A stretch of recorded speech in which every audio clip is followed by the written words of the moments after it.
Salut à tous et bienvenue dans ce focus sur Le Diable dans la bouteille, un jeu de chez Matago. C'est un jeu de Gunther Gornet, magnifiquement illustré par Maxime Morin. C'est un petit jeu de pli pour 3 à 6 joueurs, à partir je pense de 10 ans. Là je n'ai pas l'âge sur la boîte, je ne le trouve pas. 2 à 6 joueurs effectivement, une petite variante à 2. À partir on va dire oui effectivement de 10 ans, c'est un petit jeu de pli, c'est... Allez, 30 minutes la partie. C'est un jeu de pli qui n'a pas de mécanique très complexe, mais qui va avoir une certaine subtilité. Dans l'idée, c'est qu'on va avoir donc un paquet de 36 cartes. Je vais vous expliquer d'abord les règles pour 3 à 4 joueurs, et puis après, je vous expliquerai pas dans le détail, mais il y a des variantes pour jouer à plus nombreux, à 5 et 6. L'idée, c'est qu'en fait, on va avoir un paquet de 36 cartes. Les valeurs vont du coup aller de 1 à 36, 37 même.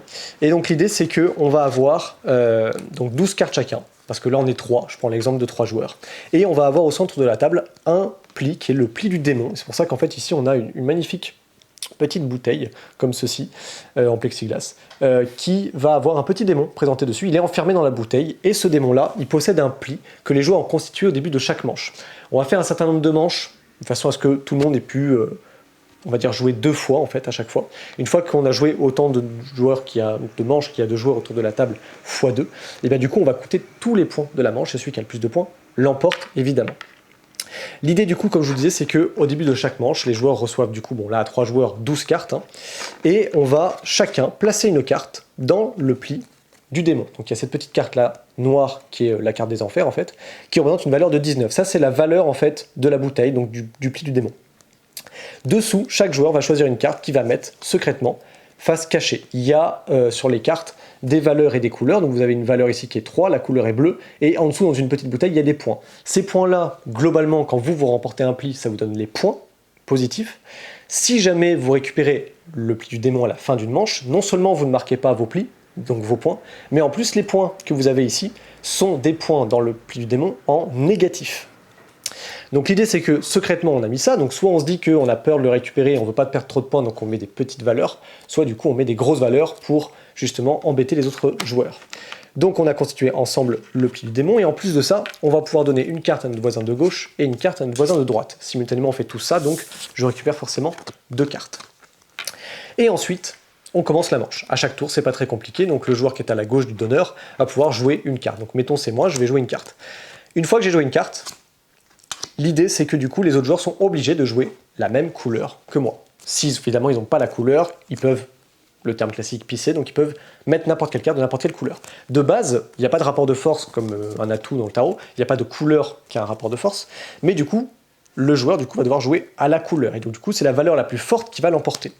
Donc je vais faire une première manche standard, comme sur un jeu classique, et chaque joueur ici, par exemple, donc si les joueurs jouent une carte verte, admettons j'ai joué 37, le joueur ici à ma gauche a joué 26 et le joueur à ma droite a joué 21, c'est donc moi qui récupère le pli. Pour l'instant on ne s'intéresse pas à la bouteille sera dans un cas que je vais vous citer juste après.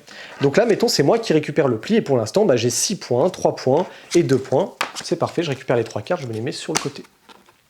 C'est moi qui ai remporté le pli, je vais du coup lancer une nouvelle manche, et donc là je joue un 17 bleu, qui peut potentiellement rapporter 4 points. Le 17 bleu, l'idée c'est que là du coup je joue une carte qui est inférieure à la carte 19, donc au pli du démon. Quand un joueur joue une carte inférieure à la valeur donc du pli du démon, il va devoir du coup récupérer le pli du démon. À partir du moment où on joue une carte inférieure, on va tout simplement regarder ce que vont jouer les joueurs. Donc là pour le coup j'ai joué une carte inférieure au pli du démon, et tous les autres ont joué une carte de la couleur demandée évidemment, parce qu'ils en avaient, mais ils ont tous joué supérieur. Dans ce cas-là, comme j'ai joué une carte inférieure au pli du démon, je vais récupérer ce pli-là. Et donc ce serait des points du coup négatifs. Et comme je vous disais, si je finis avec le pli du démon, du coup je ne marque aucun point. Donc c'est plutôt négatif de le récupérer. Qu'est-ce qui se passe à ce moment-là? Donc je suis le seul à avoir joué une carte inférieure au pli du démon. Donc je vais récupérer quand même mes cartes de pli. Donc ça c'est vraiment des points bonus que je récupère. Mais je vais également récupérer le pli du démon, puisque j'ai gagné du coup ce pli, en jouant inférieur à 19. Et maintenant la valeur du démon change, ça devient ma carte, puisque ma carte a remporté le pli. Donc certes, j'ai le pli du démon devant moi, mais sous la bouteille, la valeur n'est plus 19, mais 17. J'ai remporté quand même le pli, donc on va relancer une manche. Là pour l'instant, je suis un peu mal parti, parce que du coup, j'ai pas de points en fin de partie. Je vais essayer de m'en débarrasser. Mettons, là, je joue un 5 rouge. Alors pareil, les joueurs doivent jouer rouge. Admettons, le joueur qui est à ma gauche, pour l'instant c'est moi qui récupère le pli pour le coup parce que je suis inférieur à 17. Mais là je vais vous montrer un cas qui est assez particulier, dans le sens où tout le monde va jouer rouge. L'idée c'est que j'ai joué 5, le joueur à ma gauche a joué un 9 rouge, et le joueur à ma droite un 2 rouge. L'idée c'est que comme on a tous joué inférieur au pli du démon, donc de valeur 17 là actuellement, eh bien ce n'est pas la valeur la plus faible qui va la remporter, mais la valeur la plus proche de la valeur du pli du démon, donc de la bouteille. Donc là pour le coup, c'est le joueur qui est à ma gauche qui récupère le pli, car ces cartes-là, le 2, le 5 et le 9, elles sont toutes inférieures au pli du démon, mais la valeur la plus proche parmi celles qui ont été jouées, c'est le 9. Donc c'est mon adversaire de gauche qui va récupérer le pli qui est composé de 2 cartes, puisque sa carte vainqueur va tout simplement se placer sous la bouteille et devenir la nouvelle carte, donc la valeur du démon. Cette carte-là, c'était la mienne, c'est celle qui m'avait permis de remporter le pli, donc elle vient s'ajouter à mon pli, qui était composé que de 2 cartes, et maintenant, évidemment, il est composé de 3 cartes. Il se trouve que ce pli-là, c'est plus moi qui l'ai, c'est le pli du démon, je vais le donner à mon adversaire, qui lui possède du coup le pli du démon parce qu'il a récupéré le pli. Et on continue comme ça, jusqu'à ce que tous les joueurs aient joué toutes leurs cartes. À la fin de la partie, c'est très simple, vous allez compter le nombre de points dans les petites bouteilles que vous avez ici. Le joueur qui aura fini avec le pli du démon ne marquera aucun point, et le pli du démon, il va compter ces points-là, mais en négatif. L'idée c'est qu'on va jouer plusieurs manches, donc comme je disais en général, à 3 ou à 4 joueurs, on fait 2 fois, en fait, une fois que tout le monde a, on fait autant de manches, qu'il y a 2 joueurs autour de la table, x 2, donc là on ferait 6 manches. On fait un total de points, positif, négatif, et celui qui a le plus de points l'emporte. Donc, comme je disais, c'est pas un jeu qui est très complexe. Vous avez une carte qui vous permet d'avoir un rappel sur le ratio des cartes. Donc c'est un petit serpentin en fait qui vous indique les valeurs basses, puis qui monte jusqu'aux valeurs hautes, et notamment chaque carte est en un seul exemplaire. Là-dessus vous aurez également, mais c'est pour plus de joueurs, des valeurs avec des virgule 5, donc des 6,5 par exemple, des 20,5. C'est des cartes qui vont s'intégrer quand vous jouerez à 5 ou 6.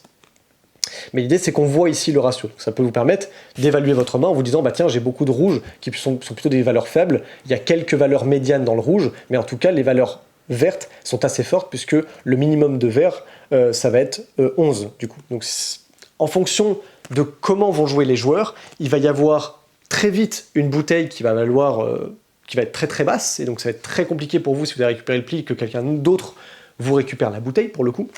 Et en contrepartie, si vous jouez des valeurs plutôt fortes, vous allez pouvoir éventuellement récupérer le pli, mais attention parce que c'est toujours la valeur de la bouteille qui va déterminer entre guillemets qui va gagner le pli. Et donc parfois ce qui est intéressant c'est que vous allez essayer de, quitte à prendre et ne pas marquer de points, donc en prenant le pli du démon, vous allez du coup voler un maximum de points aux autres joueurs parce que vous savez que de toute façon, foutu pour foutu, autant retirer des points aux adversaires. Donc vous perdrez les points du pli du démon, mais les autres joueurs ne remarqueront pas si vous en gagnez beaucoup.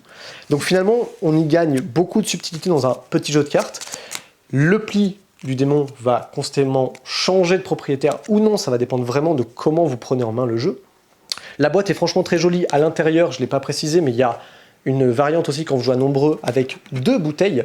Et donc là, pareil, je ne rentre pas dans le détail, mais du coup, vous avez 2 petites bouteilles comme ça dans la boîte. Vous avez plus de 36 cartes, parce que là, je vous ai juste montré les 36 cartes quand on joue à 3 et 4 joueurs. Et donc après, il y a des variantes pour jouer à 5-6 joueurs aussi, pour jouer à 2. Voilà, j'espère que ce petit jeu de pli, pour renouveler un peu les jeux de pli que vous avez peut-être déjà chez vous, comme Tatsu, comme The Crew, voilà, plein de jeux de pli très intéressants. Celui-ci va pouvoir un peu renouveler le jeu de pli, et notamment le fait de pouvoir y jouer jusqu'à 6, c'est vraiment aussi très très cool. Voilà, donc merci beaucoup à Matago de nous avoir prêté cette petite boîte-là pour avoir fait ce focus. Maintenant, cette vidéo est terminée, je vous dis à bientôt chez Jeux des Cartes Bordeaux.